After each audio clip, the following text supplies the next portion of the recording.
So we could add a little bracket next to the read more link, and that looks so-so. We can do better. And this is where I want to introduce you to Font Awesome, which is an icon set. Tons and tons of icons. They have a free and a paid version. The free version has tons of useful variations on it.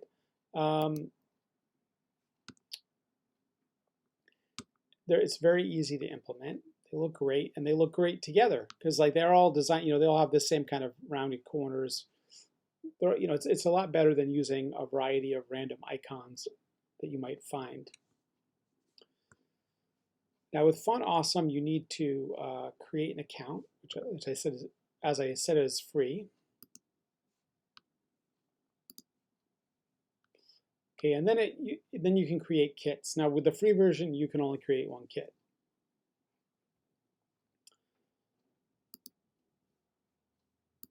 Okay, one thing I wanted to show you here is that when you create your kit, you can assign which domain names are permitted for your particular link. And the reason why you would do that is because you're allowed only so many, only so many uses per month. I think about 10,000 on the free version. This is very typical with many APIs. The same thing true with like the Google Map API, like the Google APIs. Many of them have limits on usages as well. You might have more than enough available usage for your sites, but what can happen is somebody can steal your API key and they can use it for their sites, and then it blows up your API keys. Now I can't set this feature on my account because I've had this account for longer than they've had this feature, and so if I were to set this up on my own account, it would break a whole number of sites. So I have to leave it alone, but this is something that you might want to add.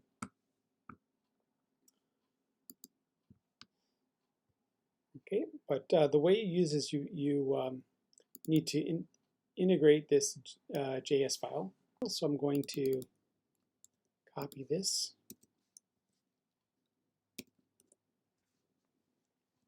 I'm going to put it at the top because I want it to load before the style sheet. You can actually use Font Awesome inside CSS. So I'm going to put it up at the top just in case.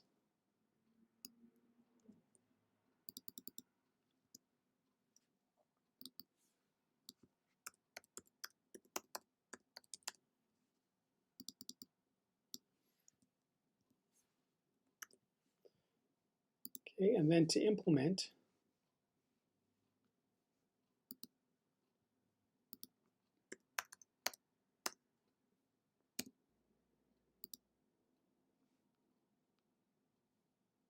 the angle right. I think I want to use the smaller one, the angle right. Then you just click on the icon.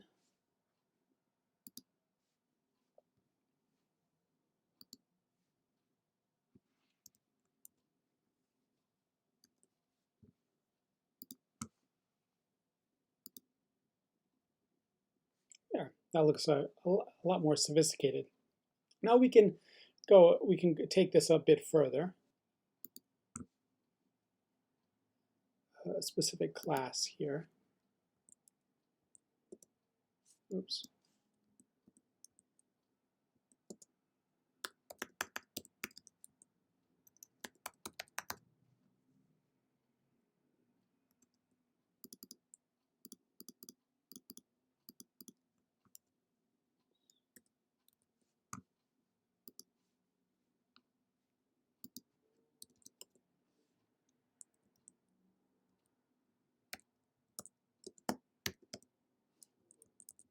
I'm going to take the underline off.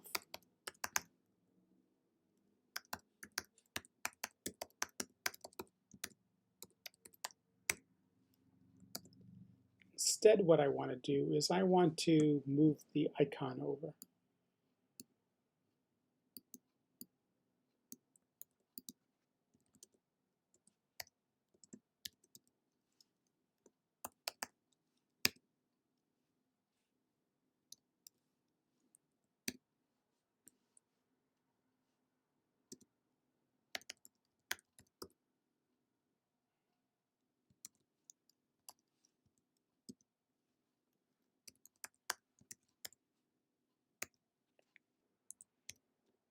I want the icon, which they use the I markup to represent. It's fairly common because the I is really a deprecated tag, and so it's often used for icons.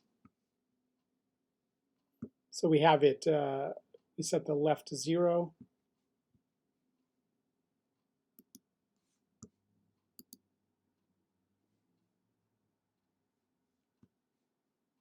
Let's refresh.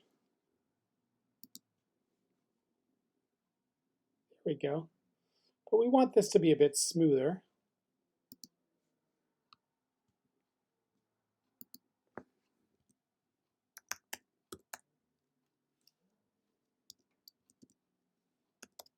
I'm going to use transition, left. I'm going to say 0.2 s is for seconds.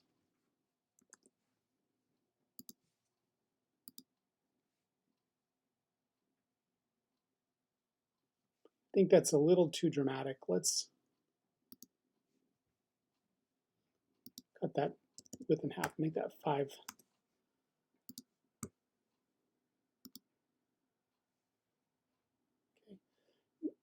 Now we also need to improve the margin. We need to add a little margin here.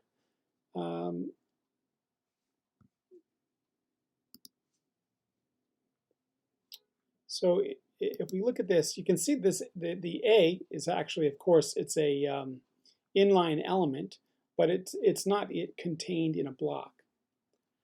So we could add block markup to it. So we could wrap it in a paragraph, for example, or we could just make it a block element. I'm always a fan of using less markup when possible.